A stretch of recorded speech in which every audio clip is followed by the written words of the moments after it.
존경하는 국민 여러분, 우원식 국회의장과 선배 동료 의원 여러분, 국민의힘 원내수석 부대표 박형수 의원입니다.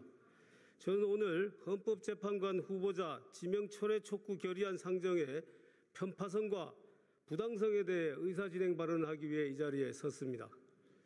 당초 오늘 본회의는 대정부 질문만 하기로 의사합의가 되어 있었습니다.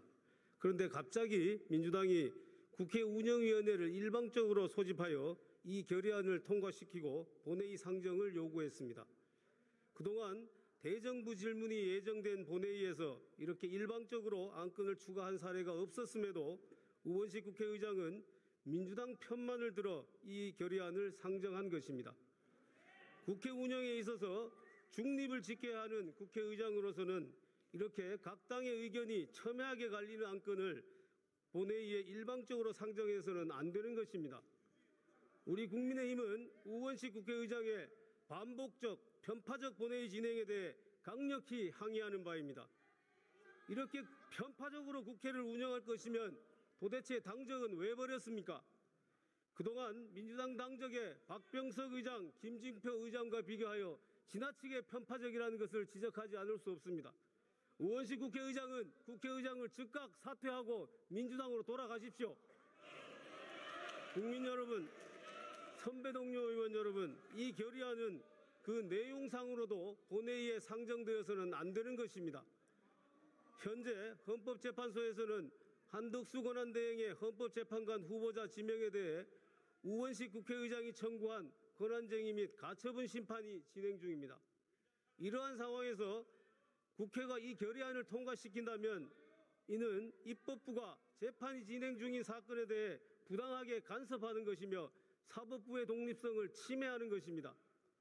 무엇보다도 한덕수 권한대행의 헌법재판관 후보자 지명은 대통령 권한대행의 적법한 권한행사임에도 이를 철회하라고 압박하는 이 결의안은 삼권 분립의 원칙에 위배됩니다. 기본적으로 우리 헌법에는 대통령 권한대행의 권한행사의 범위를 제한하는 아무런 규정이 없습니다. 따라서 헌법교과서에도 입법조사처 보고서에도 권한대행의 권한을 제한할 헌법적 근거는 없다고 기술되어 있는 것입니다.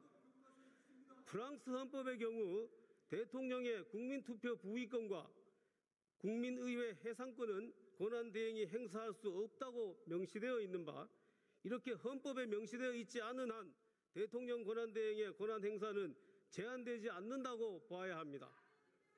헌법학계에서도 대통령 권한대행의 권한 행사에 대해 무제한설, 현상유지설, 거리, 사고, 구분설 등이 주장되고 있으나 이 세 가지 학설 중 최소한 두 가지 학설이 대통령 거리 시에는 권한대행의 적극적 권한 행사가 가능하다고 보고 있습니다.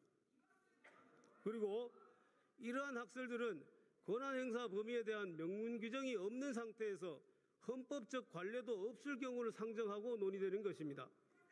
그런데 최상목 권한대행 당시 민주당은 온갖 수단을 동원하여 헌법재판관 임명을 압박하고 강요함으로써 대통령 직무정지 상태에서도 2명의 헌법재판관을 임명하도록 하였고, 대통령이 거리된 후에도 한덕수 권한대행으로 하여금 40여 후보자를 헌법재판관으로 임명하도록 하였습니다.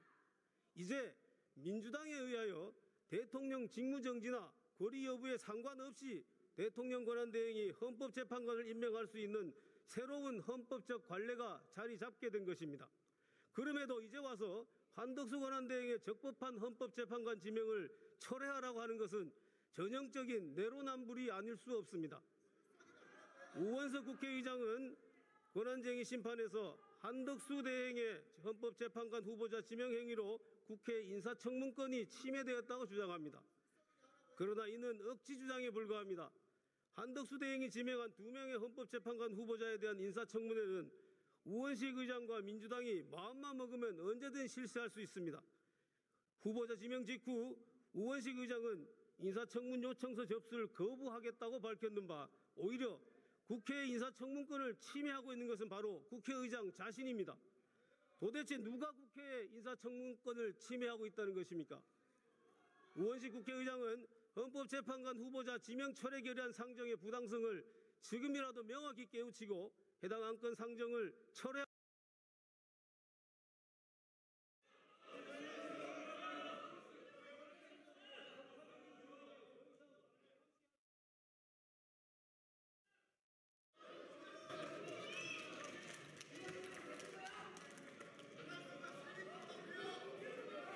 박형수 의원 수고하셨습니다.